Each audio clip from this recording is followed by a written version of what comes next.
தேனி ஆட்சியர் அலுவலகத்தில் பதற்றம் அலுவலகம் 1/2 மணி நேர போராட்டத்திற்கு பின்னர் அலுவலக கதவுகளை உடைத்து அதன் உள்ளே மறைந்திருந்த பாம்பை லாபகமாக குறித்து தீயணைப்பு துறையினர்.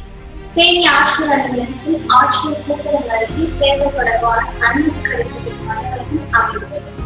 இந்நிலையில் இன்று காலை அலுவலகத்திற்கு அலுவலர்கள் வந்தபோது அலுவலகத்தில் உள்ள பாம்பு சத்தத்தை கேட்டு உடனடியாக தீயணைப்பு துறையினருக்கு தகவல் கொடுத்தது.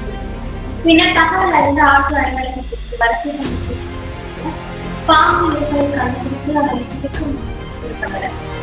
தீயணைப்பு துறையினர் பாம்பு பிடிக்க முற்பட்ட போது பாம்பு அலுவலக கதவில் பாம்பு பிடிக்கும் சிரமம் ஏற்பட்டது. பின்னர் அலுவலக கதவுகளை தனியாக உடைத்து அதன் உள்ளே இருக்கும் பாம்பை வெளியேறுவதற்கு தண்ணீர் மற்றும் பிரசாதம் பாம்பு வெளியே வருவதற்கு 1/2 மணி நேர போராட்டத்திற்கு லாபம். பிடிப்பட்ட பாம்பு விசமற்ற சாலை பாம்பு போது தீயணைப்பு துறையினர் அது பாதுகாப்பாக கையில் வைத்திருக்கிறது. இதனால் அப்பகுதியில் சிறிது நேரம் எல்லாரும்